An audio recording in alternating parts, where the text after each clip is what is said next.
కళ్ళతో అత్తమామ సంతసించగా 10 మందిని ఆదరించు కల్పవల్లిగా తనయుని వీరునిగా పెంచే తల్లిగా సతియే గృహసీమనుగా చే దేవతగా తనయుని వీరునిగా పెంచే తల్లిగా సతియే గృహసీమనుగా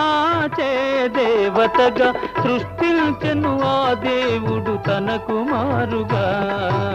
ఆలయాన వెలసిన ఆ దేవుని రీతి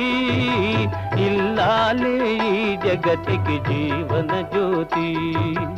ఇల్లాలే ఈ జగతికి జీవన జ్యోతి